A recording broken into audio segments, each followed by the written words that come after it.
இன்றைக்கி பாகியலட்சுமி எபிசோடில் என்ன நடக்குதுன்னு பார்த்தீங்கன்னா, எழிலோட மாமியார் வராங்க அமிர்தாவை பார்க்க.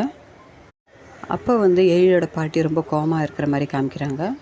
அதுக்கப்புறம் தான் என்ன ஆச்சுன்னு தெரிஞ்சதுன்னா, எழில் மேலே ரொம்ப கோவமாக இருக்கிறது அவங்க மாமியாருக்கு தெரியுது, இந்த குழந்தை இல்லைன்ற ஒரு விஷயத்தை வச்சு. அதுக்கப்புறமா அமிர்தா அம்மா என்ன பண்ணுறாங்கன்னா, அமிர்தாவே சத்தம் போடுறாங்க. அவங்க யோசிக்கிறது தப்பு இல்லை, நீங்கள் ஒரு குழந்தைய பெற்று கொடுக்கணுன்ட்டு. அதுக்கப்புறமா போய் எழிலோட பாட்டிக்கிட்ட அமிர்தாவோட அம்மா பேசுகிறாங்க. இந்த மாதிரி நானும் இவங்கள குழந்தைய பெற்றுக்கிறதுனால சொல்கிறேன், ஆனால் இவங்க தான் கொஞ்சம் கேட்க மாட்றாங்க அப்படின்னு தான் சொல்கிறாங்க. அதுக்கப்புறமா தான் தெரிய வருது, எழிலும் அதுக்கப்புறம் சொல்கிறாரு, குழந்தை வேணான்னு நான் தான் சொன்னேன், எங்கள் மாமியாரும் அமிர்தாவும் எதுவும் சொல்லலை, நீ இவங்க மேலெலாம் கோவப்படாத பாட்டி, நான் இன்னும் செட்டில் ஆகிட்டு தான் நான் குழந்தை பெற்றுக்குவேன் அப்படின்ற மாதிரி சொல்கிறாங்க.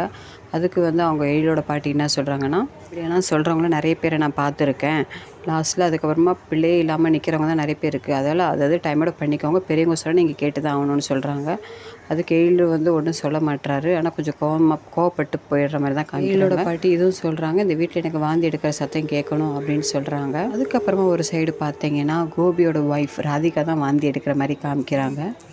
ராதிகா நைட்டு ஃபுல்லாக வாந்தி எடுத்துகிட்டு அப்புறம் கோபிக்கு தெரியல, எதுவும் ஃபுட்டு எதுவும் மாற்றி சாப்பிட்டுட்டாளா என்ன எதுன்னு இப்படி தான் பேசிகிட்டு இருக்காரு.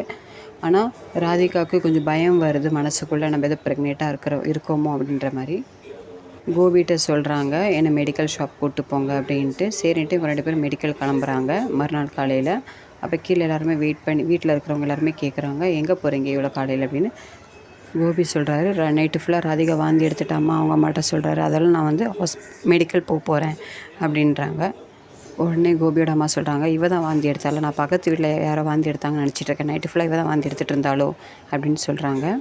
ஓகே வியூவர்ஸ், இன்றைக்கி 2 பேருமே மெடிக்கல் ஷாப் போகிற மாதிரி தான் காமிச்சிருக்காங்க. நான் ரொம்ப ஷார்ட் அண்ட் சிம்பிளாக சொல்லி முடிச்சிட்டேன். இது 2 நாள் எபிசோடு, ஆனால் உங்களுக்கே தெரியும் கொஞ்சம் மியூசிக் அப்படி இப்படின்னு கொஞ்சம் எடுத்துகிட்டு போவாங்க. ஆனால் ஸ்டோரி என்னமோ இன்றைக்கி 2 நாள் எபிசோடில் இவ்வளோ தான் நடந்திருக்கு. ஓகே வியூவர்ஸ், இந்த வீடியோ பிடிச்சிருந்தா என்னோடய சேனலை மறக்காமல் சப்ஸ்கிரைப் பண்ணுங்கள், லைக் பண்ணுங்கள், ஷேர் பண்ணுங்கள், கமெண்ட் பண்ணுங்கள். Okay bye.